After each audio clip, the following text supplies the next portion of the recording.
O amor parece ser um fogo que se irradia de dentro para fora.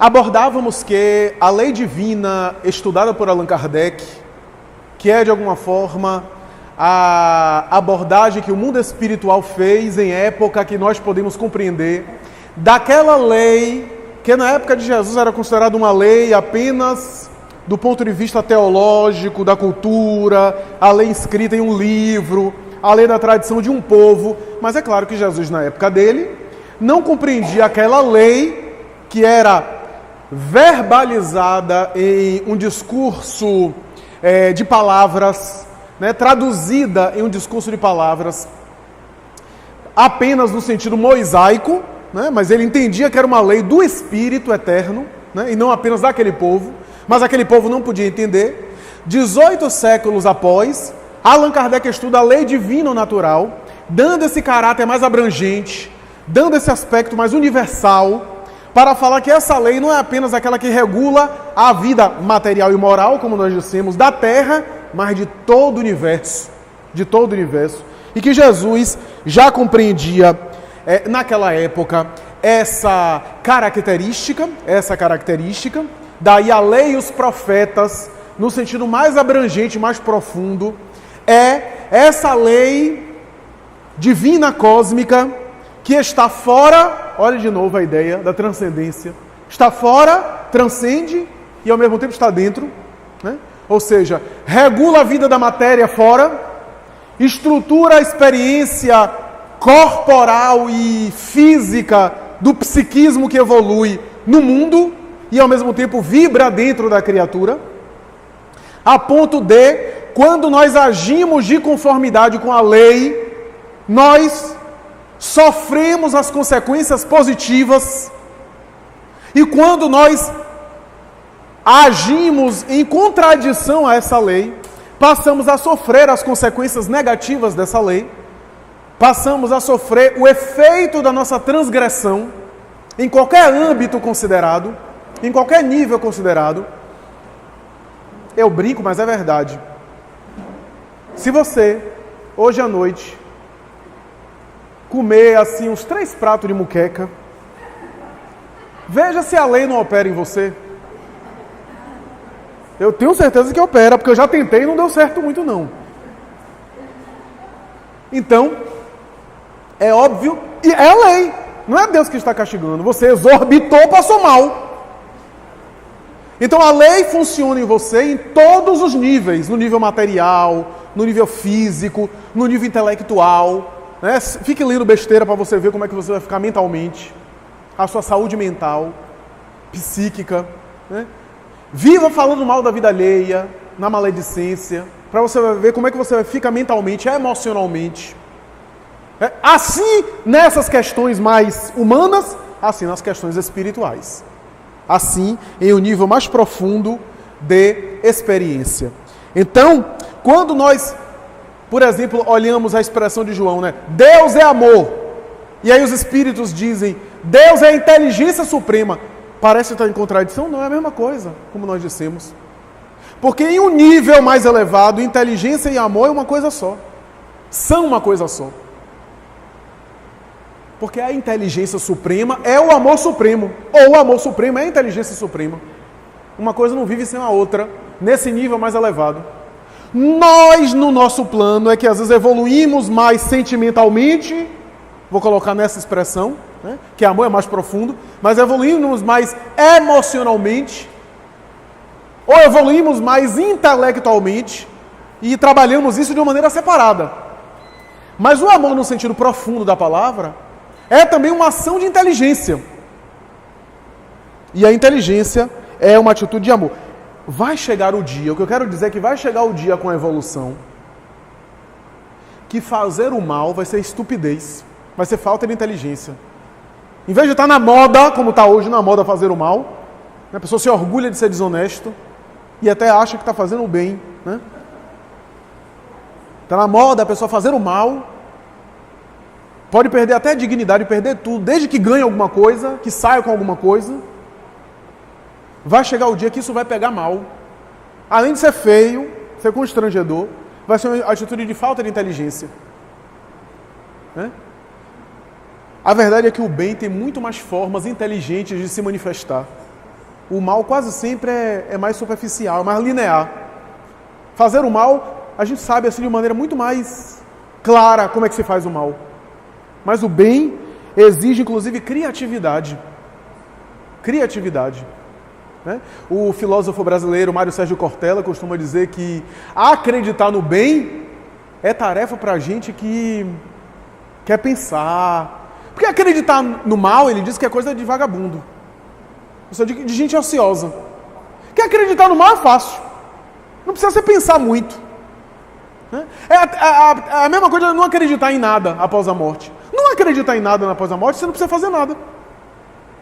Mas para você conseguir adequar o que você vive materialmente com a bondade de Deus, você precisa de inteligência. Você precisa de uma filosofia sofisticada.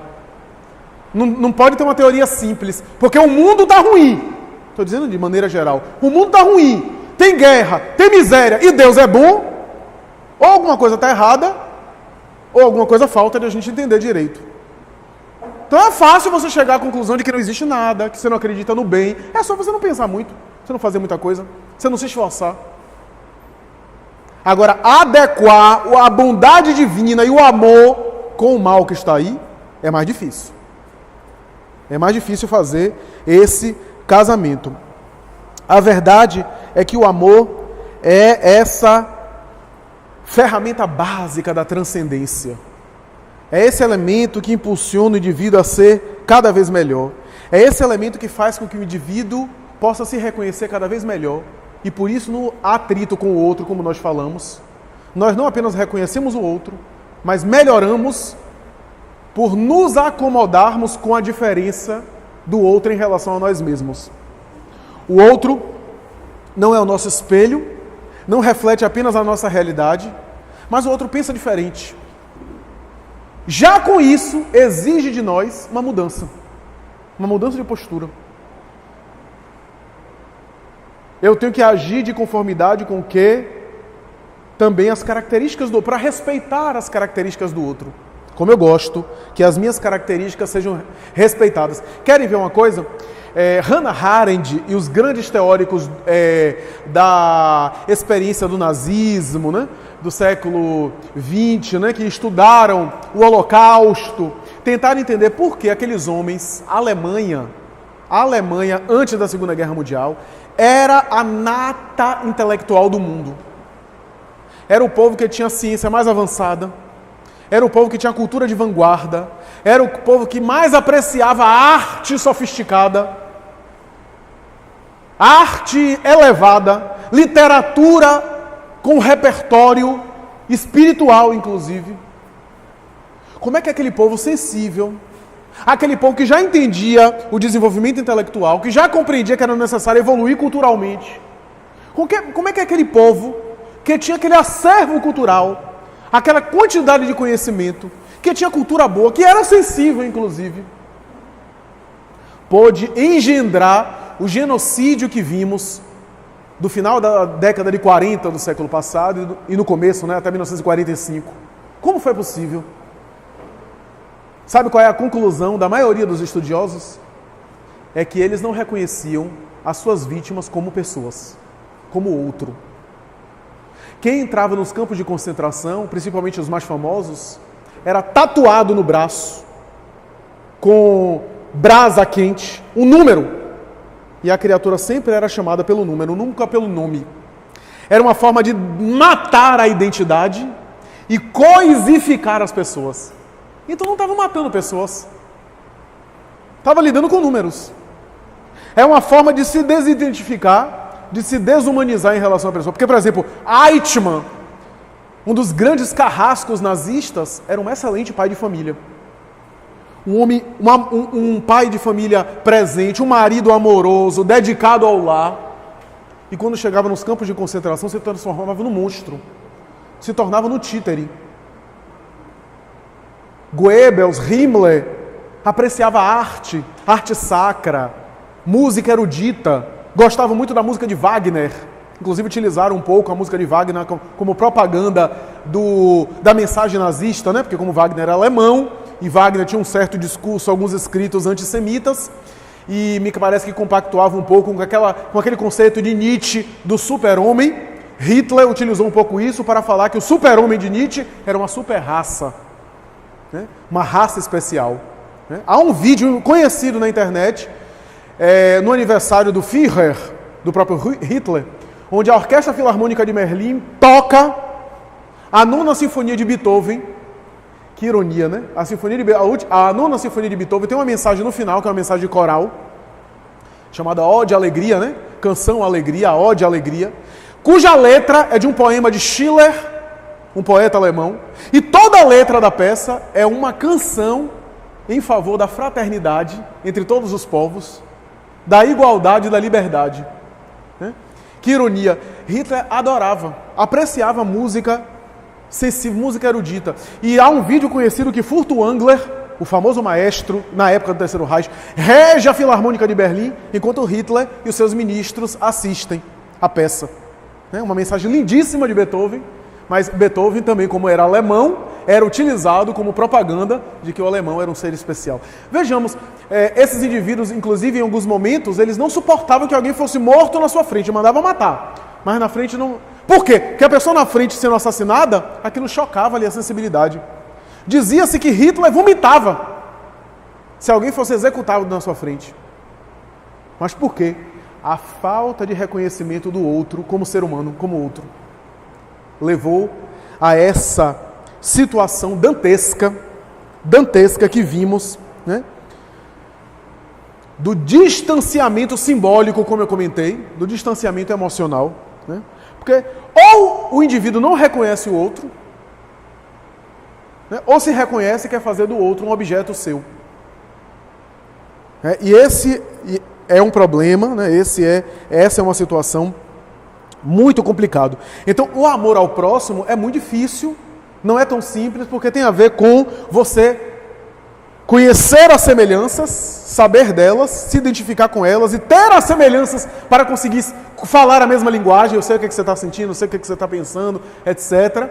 Mas, ao mesmo tempo, conhecer as diferenças para saber lidar com elas e saber ter um clima de respeito, dialogando com as diferenças. Eu me lembro que Gandhi, na época que estava com greve de fome, já fazendo greve de fome, ele recebeu um senhor atormentado.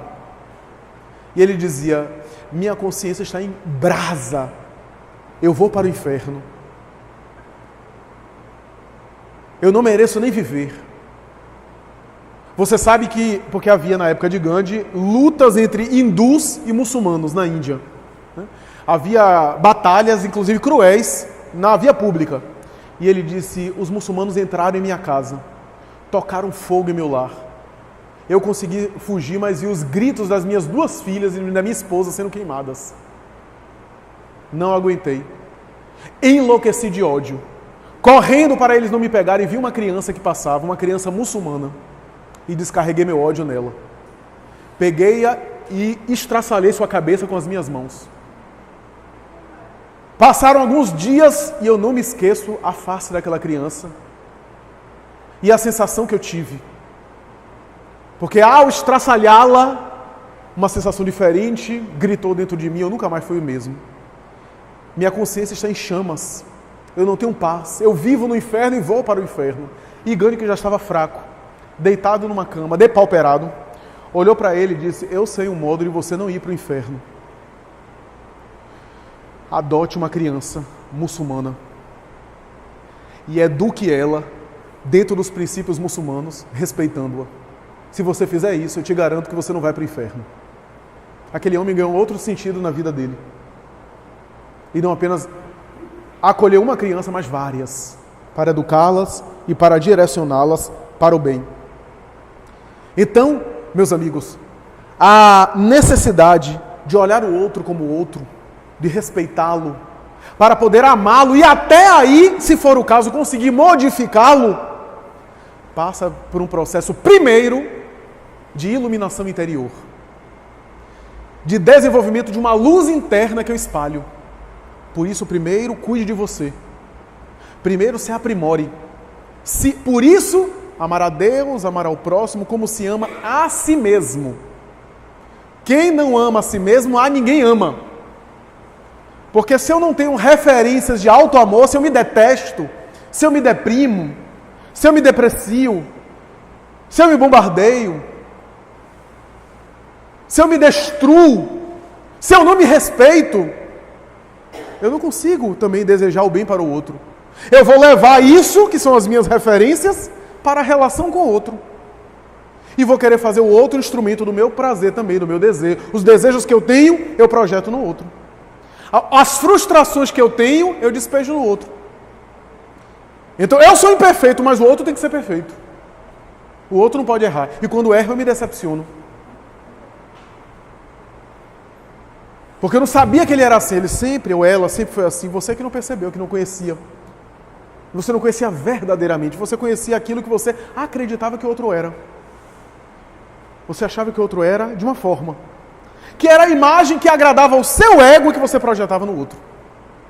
E quando o outro se desvela, nós não gostamos daquilo que a gente vê. Porque no fundo a gente amava o nosso ego no outro. Depositado no outro. É claro que estamos falando aqui em linhas gerais.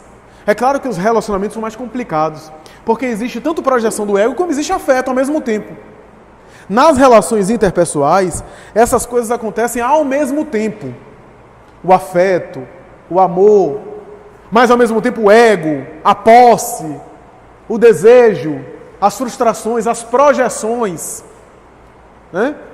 Então, o outro não pode, na verdade, nas relações íntimas, normalmente, eu não admito que o outro, que a outra pessoa, tenha uma conduta incompatível com aquilo que eu penso.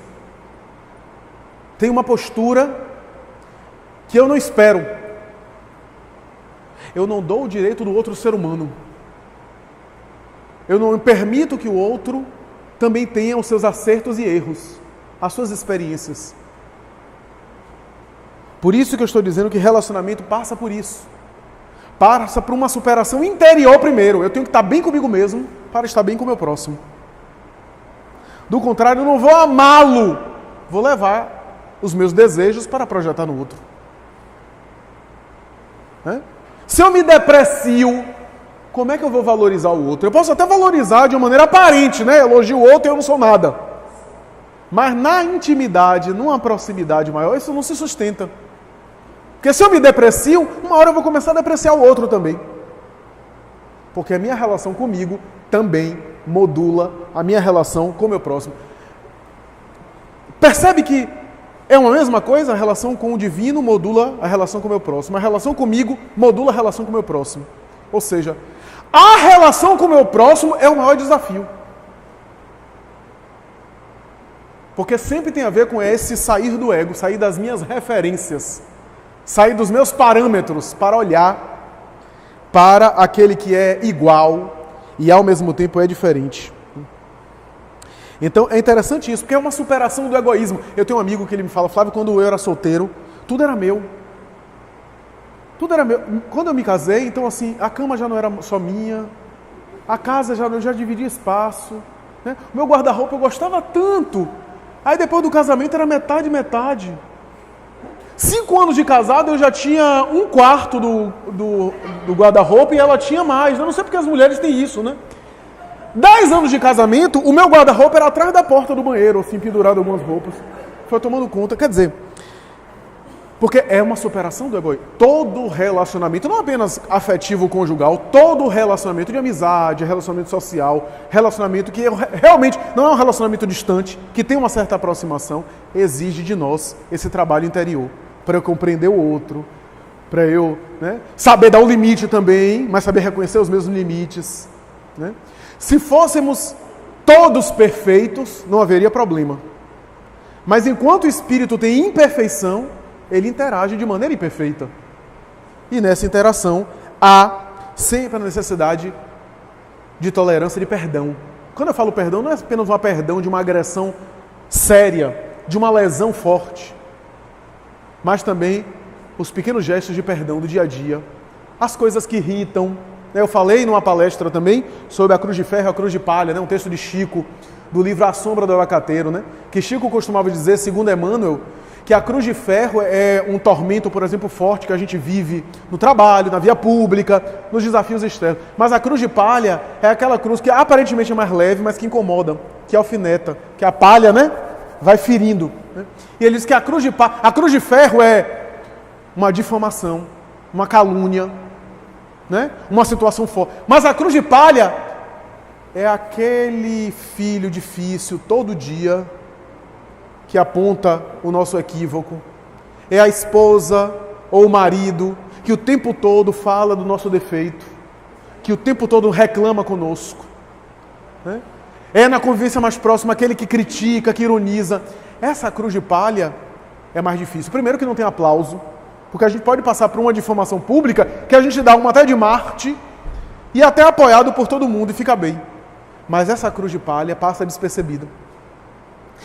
E normalmente são esses desafios pontuais e pequenos, que são corriqueiros e habituais, que nos faz evoluir. Porque a evolução tem a ver com hábitos.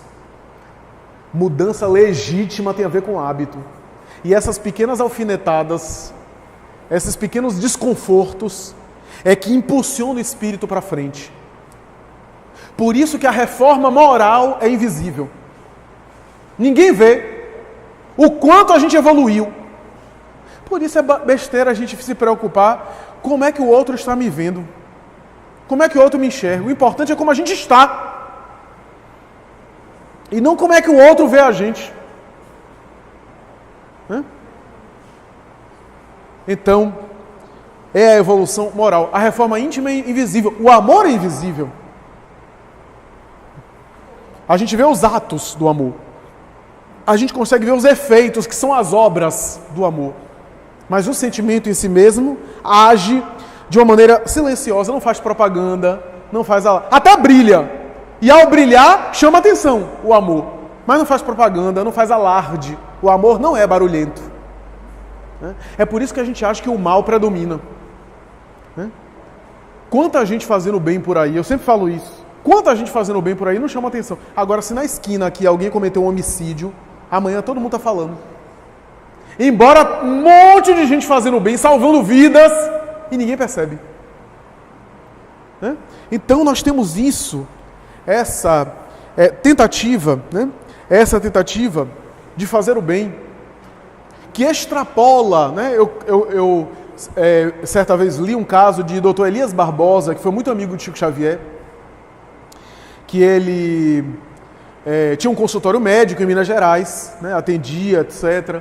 E um dia ele viu um mendigo na sala de recepção, que entrou, sentou, ficou ali. Ele foi tomado de uma compaixão por aquele indivíduo e resolveu ajudar. Pegou, deu banho, deu roupa, conseguiu um abrigo para ele ficar, conseguiu um emprego. E Chico Xavier chamou e disse: meu filho, ajude esse indivíduo o quanto puder, mas não tenha tanta expectativa em relação à mudança dele. Porque ele é um espírito que vem de outras experiências no poder, e ele fez tanto desmando no poder, que ele traz a consciência de culpa, de tal forma que no fundo ele acredita que ele merece ser mendigo. Dito e certo, Elias Barbosa arrumou tudo, materialmente falando, e no dia que era para ele mudar de residência, que ele ficasse num local específico, que ele ia assumir emprego, o homem desapareceu e nunca mais voltou.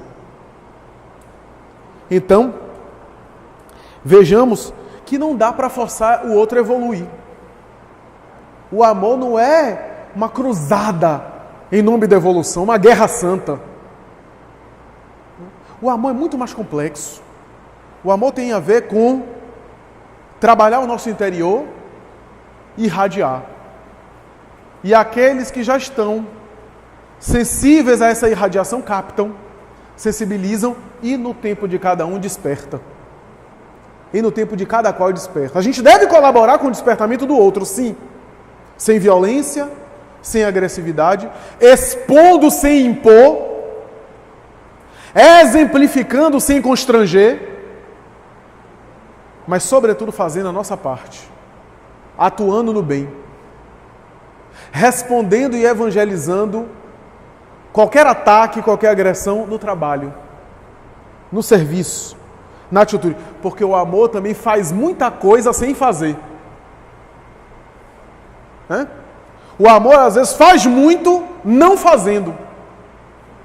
Tem uma mensagem de Joana chamada Os Não Ditos e os Não Feitos, que ela descreve o quanto Jesus não fez.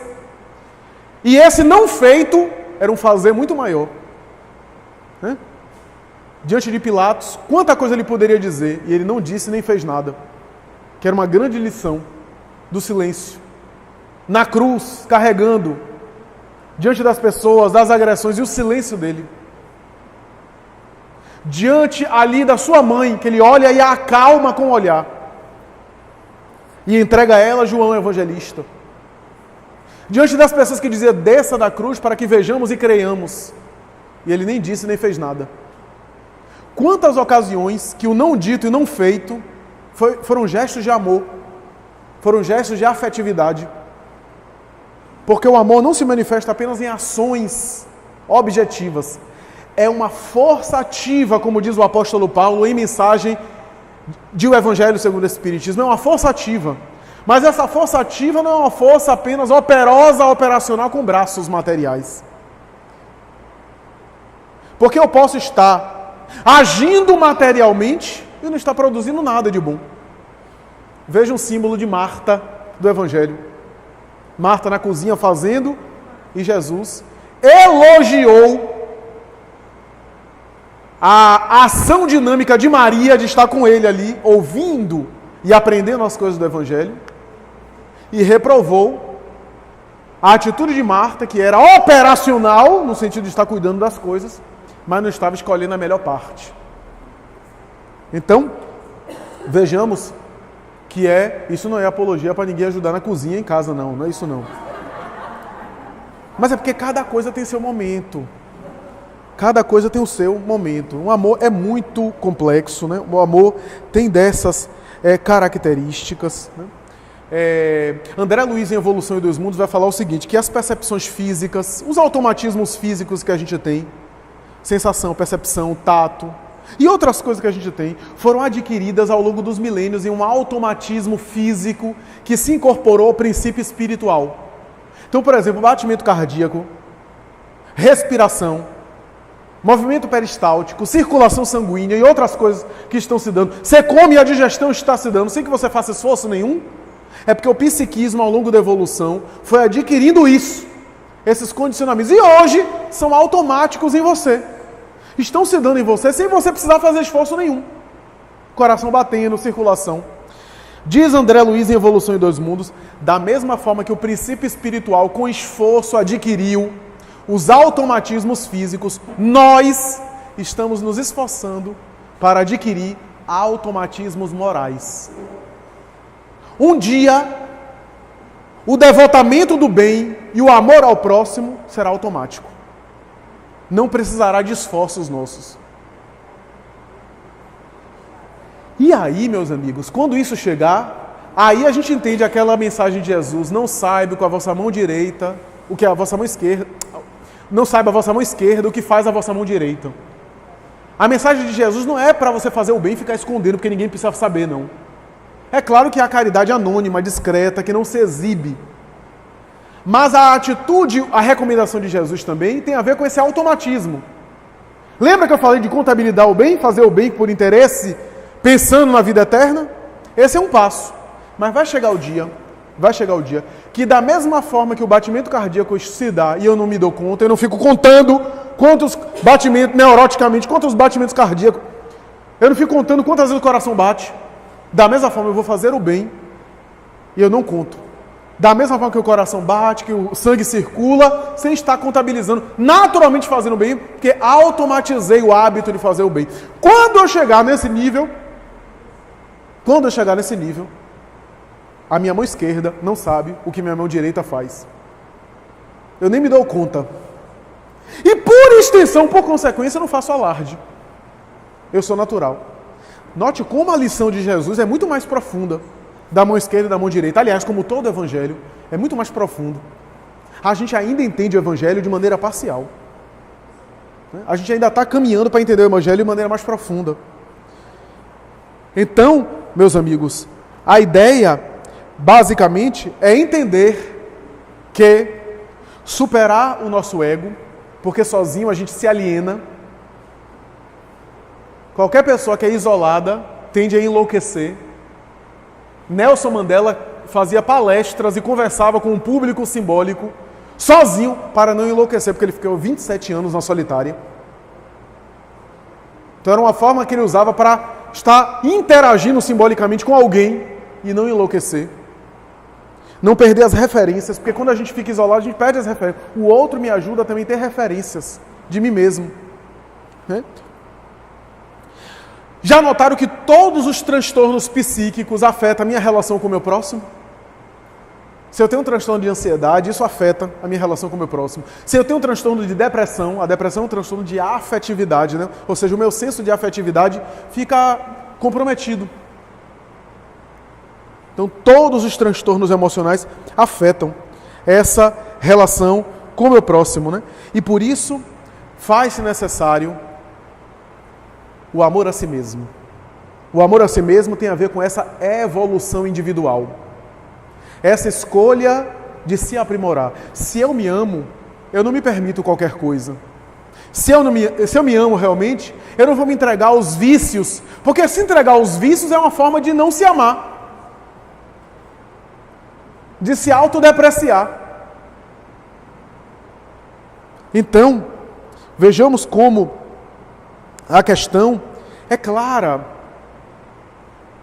E se eu tenho dificuldade de amar ao próximo, aliás, se eu tenho dificuldade até de amar a mim mesmo, porque amar a si mesmo também não é fácil. Porque amar a si mesmo passa por esse processo de desenvolvimento interior. Trabalhemos.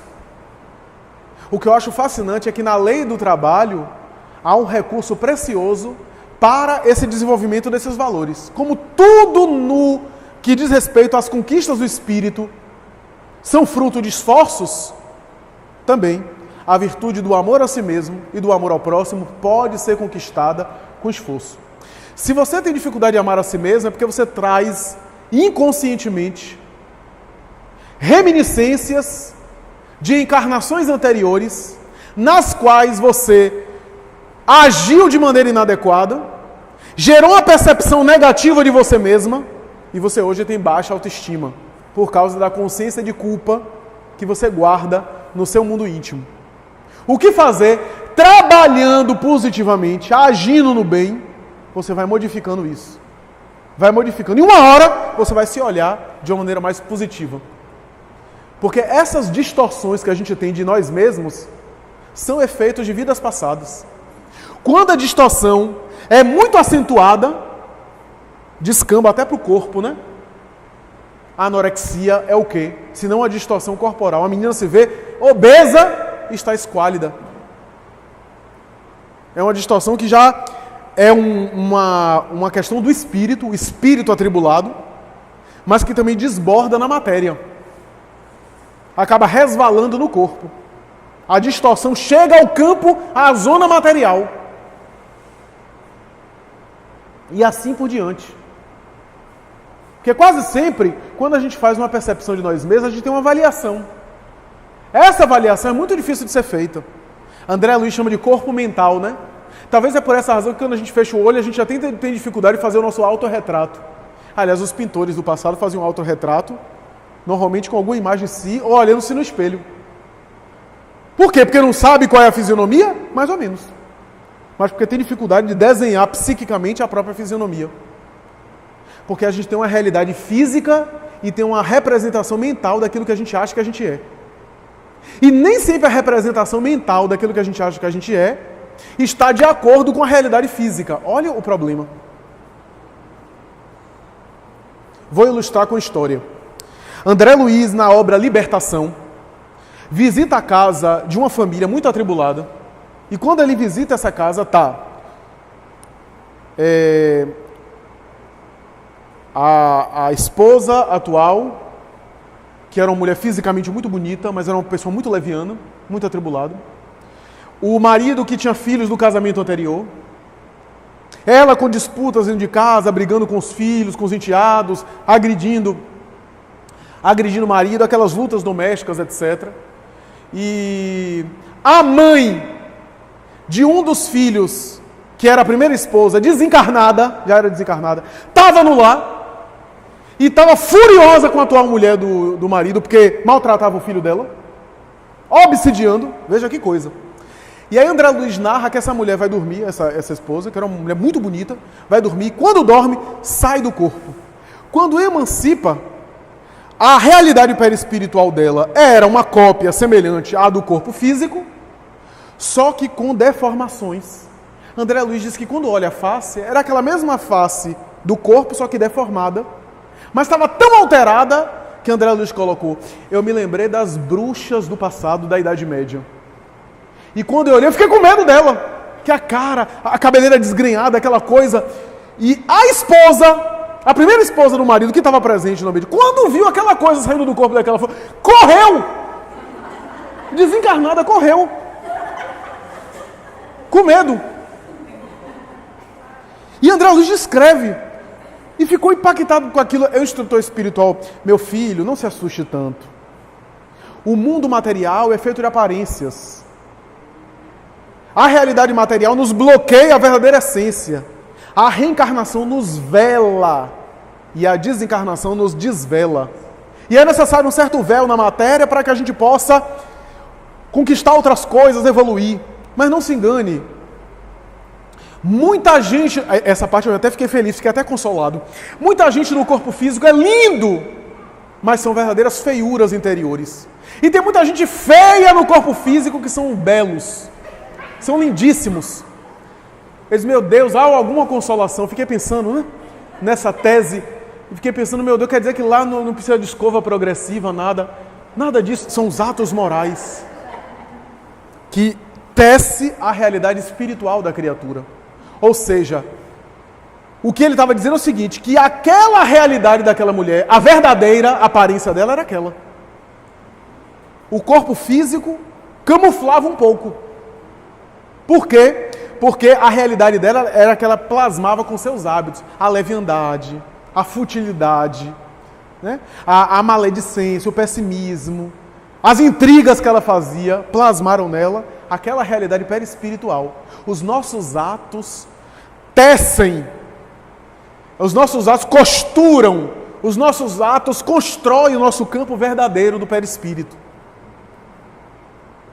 Então, coloquemos as nossas barbas de molho, porque o negócio é sério. O que eu quero dizer é o seguinte, nós temos uma percepção de nós mesmos. E essa percepção reflete, às vezes, conflitos do passado, experiências atuais. Né? Por isso a gente tem uma realidade mental que a gente faz, uma representação mental que a gente faz, nem sempre está de acordo com a realidade material em que a gente está vivendo. O que fazer? Trabalhemos no bem. Que isso vai se modificando aos poucos. Sem nenhuma desculpa. Eu me lembro que uma pessoa chegou para Chico e disse: Chico, eu não posso trabalhar mais no bem, na seara espírita, porque eu estou com problema de saúde, estou com vários problemas, inclusive com problema cardiológico, estou com enfermidades orgânicas sérias e eu estou com medo de morrer. A desencarnação pode chegar a qualquer momento, porque a minha vida está por um fio. E Bezerra de Menezes, com aquele jeito dele, diz assim, disse para Chico, e Chico diz: olha, meu filho, Bezerra de Menezes está aqui dizendo que o trabalho do bem vai engrossando o fio. À medida que você trabalha, esse fio vai engrossando. É claro que o doutor Bezerra não estava dizendo para a pessoa fazer uma maratona a São Silvestre e morrer de infarto. Não é isso. Mas a ação do bem todos nós podemos fazer, nem que seja na prece. Todos nós podemos fazer algo em prol do bem, né? E que vai, de alguma forma, gerando o nosso desenvolvimento. Por isso, o trabalho no bem é aquilo que a gente tem de maior alcance ao nosso redor, à nossa disposição, para que a gente possa focalizar o bem em toda parte, focalizar as virtudes. Eu tenho dito isso, né? Você quer começar a amar o próximo? Olhe as virtudes do próximo. Focalize as virtudes. Porque se você só focalizar os defeitos, uma hora você vai mergulhar nos defeitos, de tal forma que você está fazendo a mesma coisa. Você está agindo da mesma forma. André Luiz costuma dizer no livro Sinal Verde: quem mergulha muito nos defeitos alheios e condena demais, acaba caindo nos mesmos erros em que critica. Então cuidado. Nenhum de nós tem estrutura moral suficiente para lidar com o mal do próximo Aliás, com o mal que está no mundo. Como eu costumo dizer, a gente não tem nem condição de lidar com o nosso próprio mal. Por isso que há o bloqueio das reencarnações passadas. A gente não lembra, porque a gente não dá conta de todo o mal que ainda existe em nós mesmos. Então tenhamos muito cuidado nesse focalizar. Isso não quer dizer que eu não possa olhar, examinar e avaliar o mal onde o mal está. Não podemos ser imprudentes, não podemos ser ingênuos, a ponto de não perceber que existem pessoas que são maliciosas, pessoas que querem nos colocar em situações embaraçosas, pessoas que aparentemente se trajam de bondade e em nome do bem perturbam até no meio espírita. Me permitam, porque militando na área, embora ainda jovem, né, mas militando na área, como Selma disse, né, que eu cheguei aqui recém-nascido para fazer palestra, enfim, foi quase na outra encarnação, mas eu tenho visto muita coisa, e algumas têm me surpreendido. Em nome do bem, as pessoas fazem propaganda pessoal. Porque como hoje está na moda ser espírita, a pessoa fala, eu também sou espírita, kardecista, mesa branca. Quando fala isso, eu já sei que nem é espírita. Né? Já começou assim.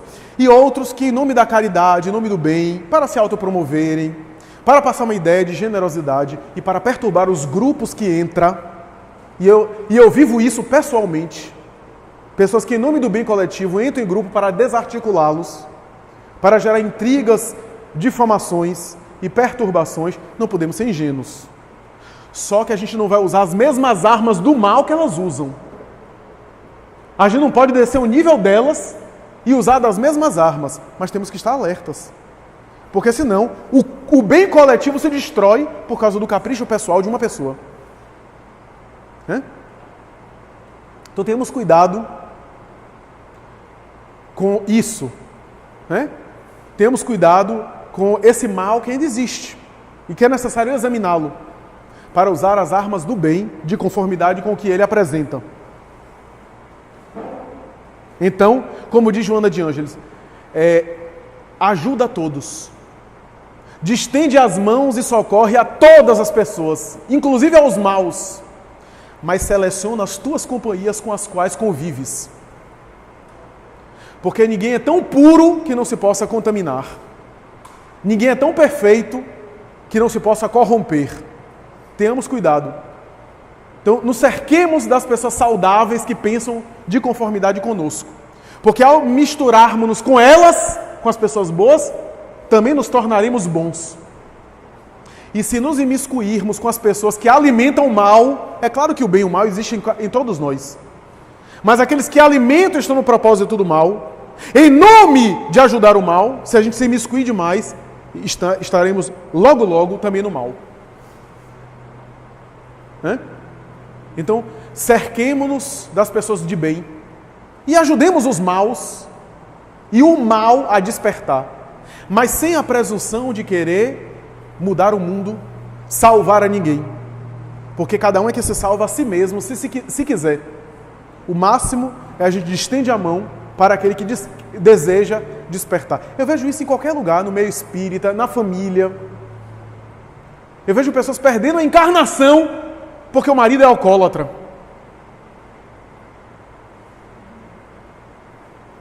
Porque eu tenho visto espírita, o filho tem problemas, aí vive em função, sei lá, da vida sexual do filho. E o filho não quer se corrigir. Traz até roupa para os pacientes aplicar passe na roupa dele. Eu costumo dizer, a gente vai aplicar passe na roupa dele, mas se ele que tiver atrapalhadozinho, ele vai usar a roupa e vai impregnar a roupa, porque o problema não é a roupa estar com fluidos positivos. É a mente dele. E a gente pode orar por ele, irradiar, mas ele precisa mudar. O que é que a gente faz? Ora por ele e espera que as próprias experiências que ele escolheu lhe traga a dor da consciência de volta ao caminho do bem. É a parábola do filho pródigo, do Evangelho de Lucas.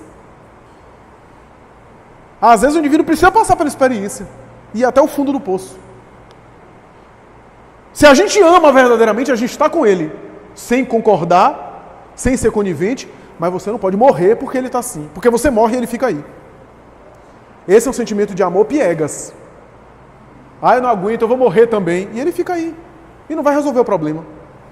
Fique bem para que quando ele precise de ajuda, você esteja para ajudá-lo. Envolva-o em amor. Exemplifique com a sua conduta. Quando ele estiver aberto ao diálogo, dialogue. Quando ele não estiver, não insista. E continue no bem. Porque a semente está sendo plantada agora. Mas quem disse que vai frutificar agora? O agricultor coloca e espera o resto. Toda agricultura é um ato de fé. Já repararam? Porque o agricultor não garante que vai ter chuva, que vai ter praga, que vai ter clima, que vai ter as condições naturais. Ele pode até adubar a terra, preparar a terra, mas tem coisas que escapam a ele para ver se realmente vai ter colheita na próxima estação. Ele confia nos elementos naturais, porque a parte dele ele faz, que foi plantar e preparar a sua terra. Então é necessário que a gente faça a nossa parte, compreendendo que o amor é esse fenômeno que é muito complexo. Quer ver? Há muitos anos eu li em algo que estava naquela revista Seleções do Reader Digest, que me chamou muita atenção. Um homem cuja mulher tinha uma vida muito dissoluta e muito promíscua. Ela vivia numa vida promíscua sexual, adulterava frequentemente, traía-o. E um dia ele pegou ela com uma amante e assassinou os dois. E foi preso, perdeu também a vida, pegou prisão perpétua. E entrevistado, alguém disse assim, porque foi para a júri popular, e quem é do ordenamento jurídico sabe que quando um caso vai para a júri popular, as coisas são colocadas assim, né? As coisas pessoais de cada um são colocadas, a vítima, o réu é muito exposto, todo mundo fica sabendo da vida, porque aquilo, né? Tanto o advogado de defesa quanto o promotor acaba expondo muita coisa, né? Fica todo mundo sabendo popularmente. E aí, como foi a júri popular, todo mundo ficou sabendo, o entrevistador perguntou, a mídia, né? O entrevistador perguntou assim, mais ou menos, eu só não entendo uma coisa, a sua mulher traía você com qualquer pessoa. Era o vizinho de prédio, era o padeiro da esquina, era o funcionário que ia fazer um serviço na sua casa. Ela traía você com qualquer pessoa, com todo mundo. E você sabia porque isso foi exposto. Você sabia.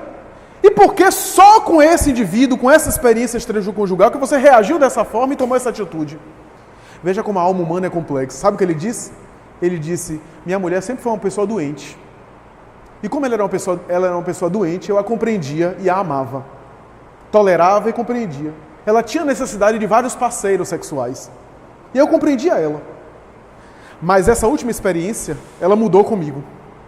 O afeto, o carinho que ela sempre teve comigo, a dedicação a mim diminuíram. Ela passou a dar menos atenção a mim. Mudou sensivelmente, porque quem convive junto, próximo, percebe quando o outro muda. Mudou radicalmente comigo. E eu percebi que a esse ela amava. Com esse ela tinha os sentimentos verdadeiros. E por isso eu precisava destruí-lo. Mas destruindo ela e ele, destruiu a vida dele também. Quer dizer, veja como a alma humana é muito complexa. Como é difícil a gente entender. Né? Por isso que eu digo, o amor mata, depende do nível de amor que a gente está falando. O amor purificado, o amor do Cristo, não. Mas esse amor apaixonado, todos nós podemos viver. O desafio é a gente conseguir viver o amor do Cristo.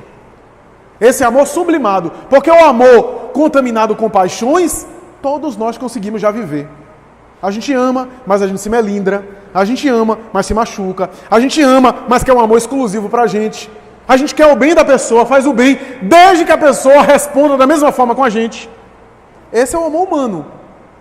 O sentimento já existe, mas ainda é imaturo. É um sentimento ainda não aperfeiçoado. Só para concluir, na história do espírito Emmanuel, eu sempre lembro isso, né? Emmanuel tinha uma esposa que era um anjo encarnado, e ele, ainda um espírito com muitos problemas, especialmente por muito orgulho. No livro Há 2000 anos, ele narra um pouco dessa história. A sua esposa se torna cristã, ele nunca compreendeu o cristianismo em vida, orgulhoso, totalitário, e um dia, quando a sua esposa vai a Pôncio Pilatos para pedir por Jesus, que estava sendo crucificado, já à beira da crucificação, ele é vítima de uma calúnia, vê a própria esposa entrando num local escondido onde entravam prostitutas que iam ter relacionamentos com Pilatos. Ela é difamada por uma pessoa que tinha inveja do casal. Ele se sentiu traído, não deu direito a ela nem dela conversar com ele. destratou em casa, ameaçou-a de morte. E durante 25 anos, tratou-a com absoluta indiferença. Durante 25 anos, ele não se dirigiu a ela. E ela foi tratada no absoluto desprezo e no silêncio dentro de casa. Era uma sociedade patriarcal, não havia a dissolução do casamento.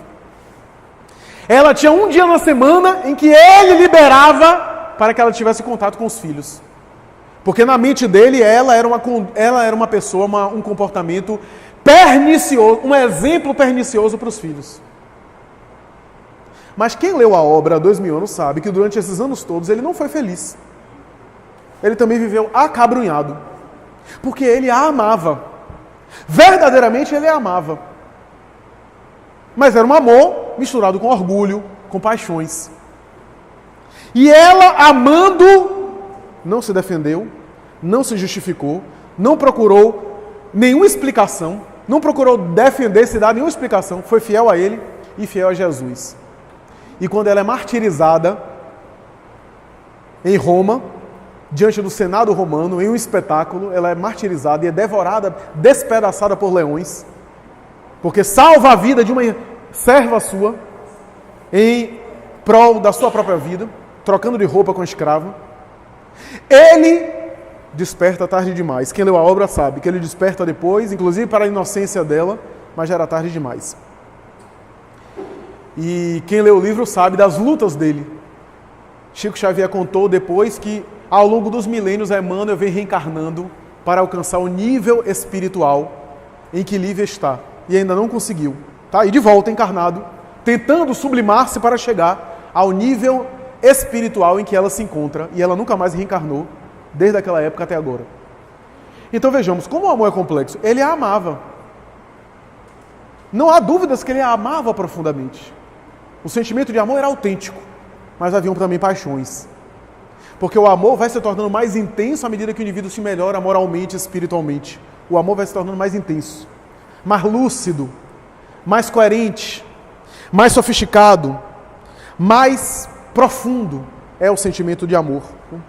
Então, em qualquer situação em que a gente viva, o amor é a solução. O exercício desse amor, conforme Jesus nos anunciou, o amor de compreender, o amor de tolerar, o amor de esperar, o amor, como dizia Paulo, de suportar. Né? O amor tudo suporta, tudo espera, tudo crê, como ele dizia. Né? Quer dizer, o amor que tudo suporta, tudo espera, tudo crê, não é um amor desse mundo. Não pode ser um amor desse mundo. Não é um amor normal, convencional. Né? Eu já disse isso em um outro grupo de estudo. Esse amor é um amor que talvez nem Paulo conseguia viver totalmente. Só Jesus. Eu acho que Paulo conseguiu mais tarde. Mas talvez quando ele escrevia inspirado pelo Cristo. Porque é um amor que tudo suporta, tudo crê e tudo espera. É um amor que está além da admiração. Já notaram que o nosso amor quase sempre é quando a gente admira alguém, eu amo alguém porque a gente admira. Perdi amor porque perdeu a admiração, não admiro mais. Né? Me decepcionei com fulano, com Beltrano, não admiro mais, então não há amor. Um amor que está sujeito, não é que a admiração não seja importante, a admiração é muito importante, mas não é suficiente. E eu costumo perguntar, qual é o motivo que Jesus tem para nos admirar? Não tem motivo nenhum. Porque tudo que a gente consegue de bom, ele tem muito mais. Ele sabe lá adiante. Ele não tem motivo nenhum para ter admiração. E qual é o amor? E quem é que vai comparar o amor de Jesus por nós com qualquer amor que a gente sente? Então, é claro que o amor não está submetido a só a admiração. A admiração é importante, é. Mas um amor que está escravo da admiração é um amor muito frágil. É um amor que se fragiliza muito fácil. O amor verdadeiro é quando eu conheço o outro, quando inclusive conheço os defeitos. Eu consigo conhecer a pessoa por inteiro, inclusive nas suas mazelas. E ainda assim o amo. E ainda assim amo profundamente. Esse amor é muito mais forte, muito mais robusto. Né? É o amor que não concorda com equívoco. Mas é um amor que não se magoa com tanta facilidade. É um amor que não se melindra com tanta facilidade. né? Então, a chave é esse amor ao próximo, né, que nós aqui comentamos, né, e que estamos agora à disposição para qualquer pergunta, para qualquer acréscimo, para qualquer consideração, antes de encerrarmos os nossos trabalhos.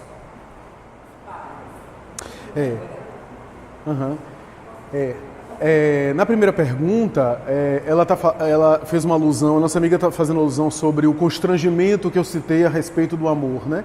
Porque, na verdade, o amor não constrange, porque constranger significa forçar, violentar, né? O amor não tem nada desse constrangimento humano, né, de forçar. Mas existe algo constrangedor no amor, quando a gente pensa, por exemplo, em Saulo perseguindo os cristãos, vai a Damasco, Jesus aparece, não violenta ele, não agride ele, só pergunta: Saulo, Saulo, por que me persegues? É como se tivesse perguntado: por quê? Isso é constrangedor. Quer dizer, eu estou perseguindo ele e os discípulos dele, ele me aparece e me pergunta do mundo superior e me pergunta por quê. Embaraçou aquele perseguidor dos cristãos. Ou o próprio Saulo, quando estava no apedrejamento, né, e nas perseguições dos cristãos, especialmente naquela saga com Estevão, né, e em determinado momento ele perde a razão debatendo com Estevão, não conseguia ganhar no debate, começou a socá-lo, né, e dizer: o teu profeta só ensina isso, a você não reagir diante da dignidade, dar-lhe um golpe, etc.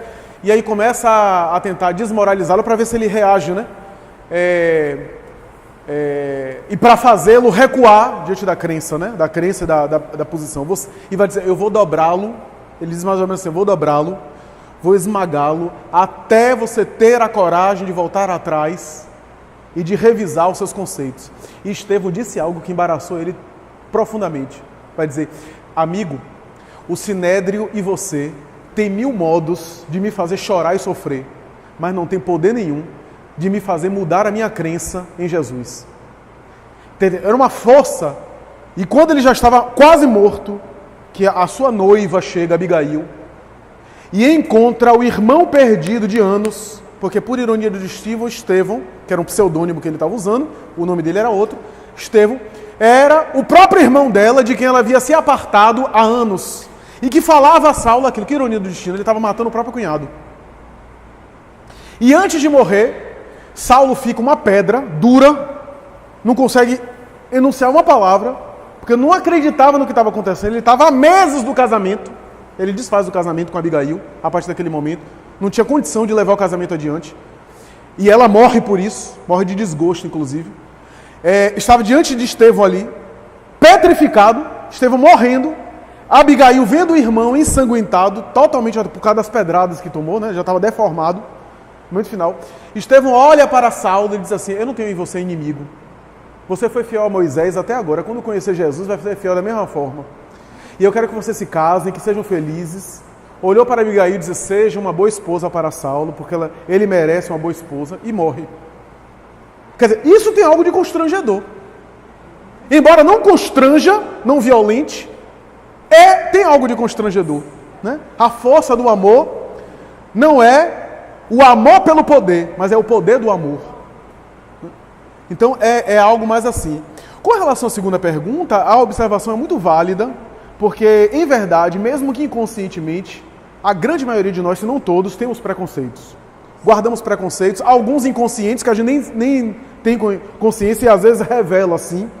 Preconceito social, preconceito material, preconceito econômico, preconceito de orientação sexual e também preconceito étnico, preconceito racial, em que pese todos os avanços científicos, né, que demoliram as estupidez que fala de raças, que fala de sangue diferente, do sangue do nobre, como existiu no passado, e mais tarde o sangue de determinados grupos étnicos, né? De diferenças raciais, né? Desde a genética, a engenharia genética, que demonstra, inclusive, que, de alguma sorte, todos nós, de alguma forma, derivamos da raça negra, da chamada epiderme negra, né? Os famosos estudos da chamada evagenética, né? Das primeiras populações humanas, que devem ter saído da África, segundo, inclusive, as experiências de genética molecular. Apesar de a gente ver ao longo da história que a grande maioria dos ditadores não foram negros, com a exceção de algumas tribos, a grande maioria foi de epiderme clara, ainda assim a gente tem preconceito. Alguém faz alguma coisa, tem que ser um negro. Né? Como a gente vê aí expressões até de pessoas, de celebridades, de pessoas publicamente emitindo nenhum julgamento em relação a isso. Nenhum tipo de... Porque quem de nós que não pode se equivocar? Quem de nós que não traz preconceito? Que às vezes é preconceito, inclusive, que passar de geração a geração, preconceito de educação familiar, né? De mensagens que ficaram no inconsciente infantil e que a pessoa reproduziu. Porque, por incrível que pareça, sabe o que é mais interessante?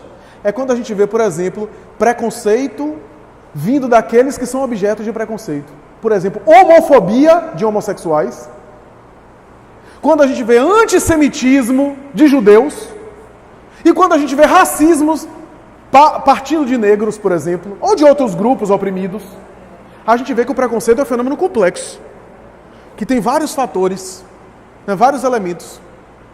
Então, é muito grave, mas vale a pena a sua observação no sentido de alertar, porque isso a gente vai superar com a insistência, né, com o discurso em prol do bem, não necessariamente fazendo violência, né? Essa coisa de levantar a bandeira para fazer violência, para agir com violência, para polemizar, só tem adoecido as pessoas. Seja na causa da consciência negra, seja na causa dos grupos sexuais que são oprimidos.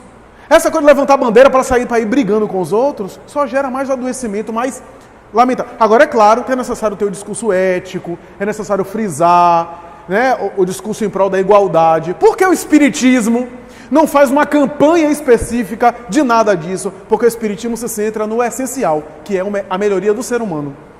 Quando o ser humano melhorar, essas questões vão ser secundárias. Até porque o espírito não tem raça. O espírito não é nem branco nem negro. Não tem raça, porque ele pode reencarnar numa epiderme como em outra. Ele não tem nem nação, não tem nem pátria. Né? Então, como o espiritismo se centra naquilo que é essencial, que é a melhoria do homem, essas coisas, por acréscimo, serão superadas. Uma hora, essas coisas serão peça de museu. A gente vai ler no livro de história. Porque aquele povo do século 20 e 21 ainda tinha racismo. Ainda ficava nessas coisas bestas, essas coisas bobas. Né? Porque esse tipo de coisa que acontece é sinal que a gente ainda está em provas e expiações. Porque se a gente fosse um mundo regenerado, você acha que a discussão seria essa? A discussão seria essa discussão de LGBT, de grupos étnicos oprimidos, se é PT, PSDB ou PMDB, se é esquerda ou direita. Você acha que o nível de discussão seria isso? Esse? Seria outro tipo de discussão, outra preocupação. Essa discussão que a gente tem, que são válidas, mas atesta ainda o nosso estado, a nossa mentalidade, o nosso nível evolutivo. Né? Na verdade, foi um depoimento que Divaldo Franco falou, né, por Joana de Ângeles, de que quando ele chegou no mundo espiritual, ele passou por uma espécie de avaliação, né, e o que ele lamentou foi porque ele teve esse acesso, ele estudou, por exemplo, Jung viajou, né, para vários países, ele estudou muito a questão das mandalas, da cultura da Índia, várias obras dele ele faz referência a isso. Ele tinha um conhecimento enciclopédico, né, conhecimento fantástico, né? Ler Jung é difícil, não é fácil ler Jung, porque Jung escreve, eu sempre digo isso, o Jung acho que escreve achando que a gente tem a mesma inteligência dele, porque ele vai jogando as coisas assim, em outros idiomas inclusive, e ele quer que você acompanhe. Freud, por exemplo, escrevia de uma maneira mais didática, né? Freud era um escritor fantástico, escrevia de uma maneira atraente. Jung tinha um conhecimento muito, muito vasto das coisas, né? E por exemplo, os conteúdos de outras vidas reencarnatórias, em vez de ele abordar dessa forma, ele abordava como arquétipo. Ou seja, a ideia de que há conteúdos universais, a noção de arquétipo, que está no inconsciente coletivo, e que as gerações vão herdando, geração após geração. Né? Ele achava, na época dele, que esses conteúdos são transmitidos por hereditariedade. A gente sabe hoje que, do ponto de vista da genética, não existe uma transmissão de caracteres psicológicos. Não há prova nenhuma que a gente transmite características psicológicas, mas ele achava que essas características universais são transmitidas geneticamente pelas gerações, e por isso que a gente repete alguns padrões. Por exemplo, ele achava que o homem das cavernas, que chora diante da mãe natureza, que não consegue lidar com a mãe natureza, com a insegurança, é o mesmo homem atual que quando perde a mãe, chora porque perdeu a sua segurança. É um arquétipo, é um padrão universal.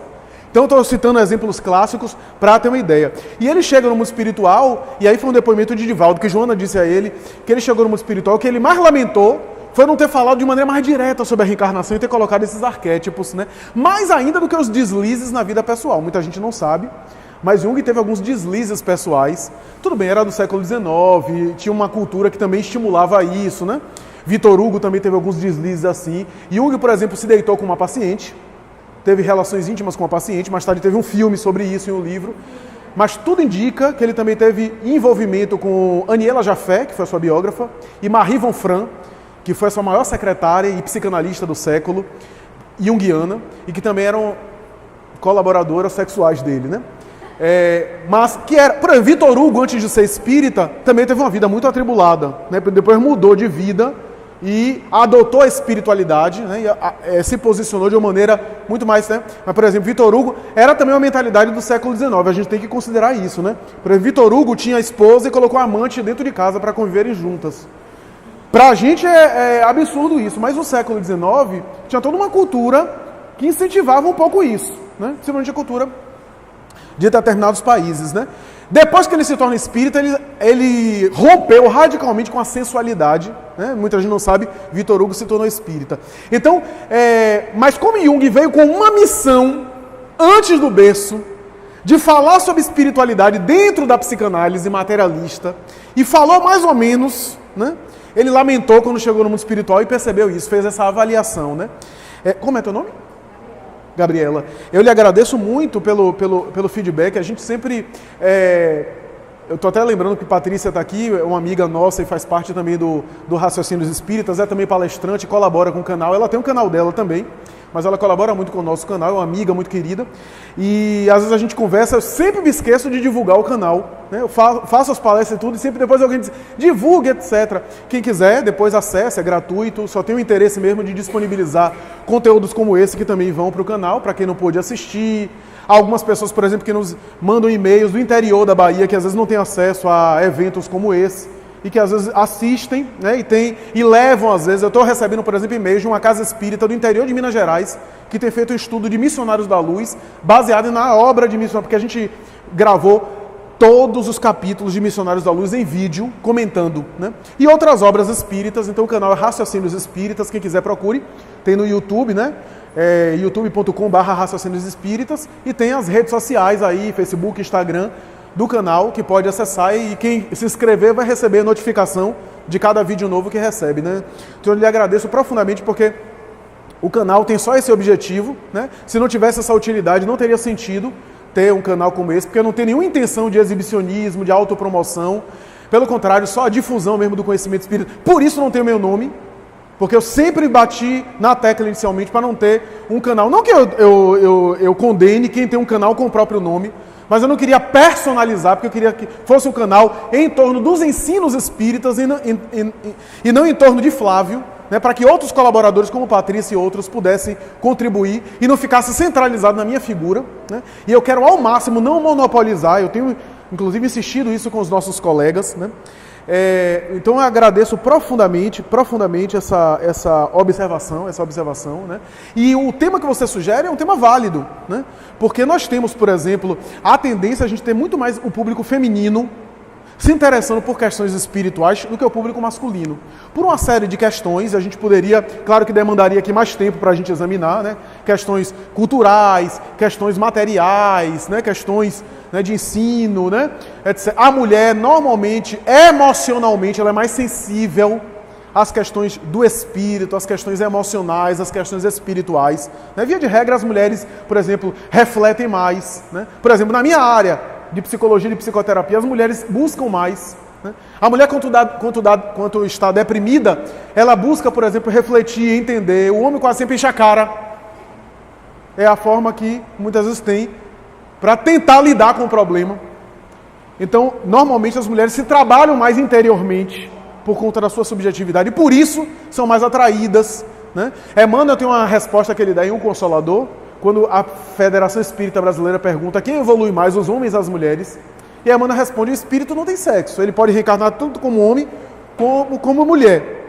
Então, é óbvio que os espíritos podem evoluem tanto na experiência do masculino quanto do feminino, mas, em função da sociedade como está, que oprime às vezes as mulheres, em função da cultura como promoveu, né, a falta de isonomia e, em alguns momentos, a injustiça e intolerância em relação à mulher. E, em função de alguns fatores culturais, a mulher quase sempre aproveitou, ou melhor, o espírito que vem reencarnando como mulher tem aproveitado melhor as experiências para a evolução, para o crescimento, inclusive em torno da sua sensibilidade. Não é por outra razão que há mais médiuns femininos do que masculino também, por conta dessa sensibilidade, né? Então, e assim por diante. Então, é um tema válido, um tema bastante contundente, né? Que mexe com, não apenas com a emancipação da mulher no sentido positivo, o feminismo exagerado e até degenerado, porque tem um feminismo que tem adoecido as mulheres, né? Um feminismo que é uma espécie de empoderamento, essa palavra está até na moda, tenho até medo de falar, e depois, enfim, um empoderamento feminino, que é um empoderamento que faz apologia do aborto inveterado, que as mulheres disputem com os homens naquilo que os homens têm de pior. Os homens são promíscuos sexualmente, a mulher tem que se fazer igual agora, sendo tão promíscuas quanto, né? Os homens agora fumam e bebem, sempre, aliás, as mulheres agora têm que se competir, só que o organismo feminino é mais frágil, não suportam tanto de maneira geral. Então o que é que a gente está promovendo? É esse feminismo em que as líderes da década de 60 nem chegaram a viver, manipularam meninas, mas elas próprias nem chegaram a viver aquilo. Algumas, inclusive, que eram atormentadas. Então não é esse feminismo que a gente está defendendo, né? É um feminismo que deve realmente lutar contra esse preconceito, que deve alcançar essa igualdade, essa isonomia, né? Ou como dizia Pierre Rivail, dizia assim, que a ideia não é lutar pela igualdade dos direitos, mas o direito a ser diferente. Porque que a mulher é diferente do homem no sentido fisiológico e de experiência, é. Então a isonomia não é nesse sentido, né? Principalmente rebaixar a mulher nos vícios masculinos dos quais o homem não tem conseguido se libertar, e agora igualá-la nesse sentido.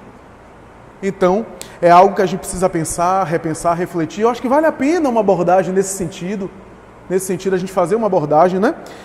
Então, eu acho que a gente está chegando no final, né? Eu acho que vale a pena a gente fazer a consideração final e acabar. Gostaria de agradecer a todos vocês, agradecer a Selma especialmente, porque ela foi a porta-voz da casa para me convidar, dizer que eu fico muito feliz de estar aqui.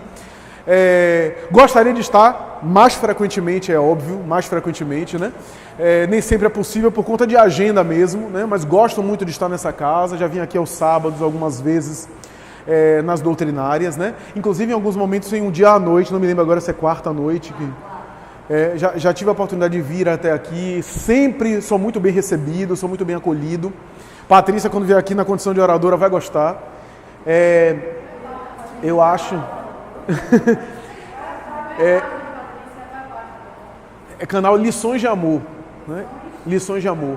Ela tem também página em rede social, etc. E também colabora com Raciocínios Espíritas, né? Eu gostaria de agradecer profundamente, pedir desculpas por algum erro, que deve ter havido muitos, né? E dizer que até a próxima, se Deus quiser, né? Sem a presença de vocês seria impossível, né? Esse momento em que nós não nos importamos, viu, Selma, com quantidade de pessoas, a gente fala aqui com o mínimo possível, importante a gente aproveitar esse conteúdo, né?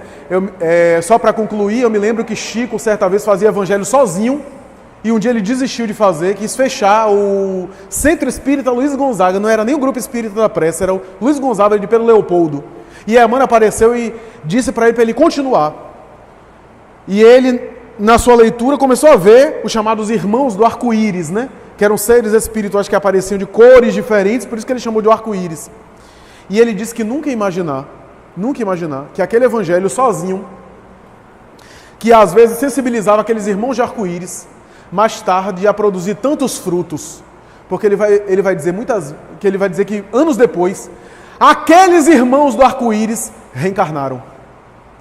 E que seriam grandes colaboradores e líderes do movimento espírita que ele conheceu no Brasil. E que ele conheceu antes do berço, no Evangelho, com os quais eles foram beneficiados e mais tarde seriam até auxiliares do próprio Chico Xavier. Então a gente nunca sabe.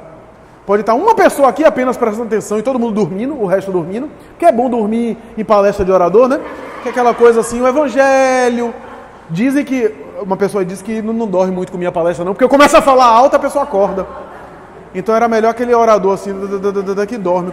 Aí desperta assustado. Mas enfim, é sono terapêutico, né? Mas eu não sei quem é que está aqui, eu não sei o que é que vai sair disso daqui. Eu não sei os agentes multiplicadores que estão aqui. Eu não sei se uma pessoa que está prestando atenção, uma só, o que é que ela pode fazer com isso aqui. A gente nunca sabe o resultado, porque quando o semeador sai a semear, diz a parábola, ele só joga sementes, mas o resto já não é a parte dele. Então agradeço profundamente, né? E até a próxima, se Deus quiser, se o céu me permitir, a casa, né? Muito obrigado.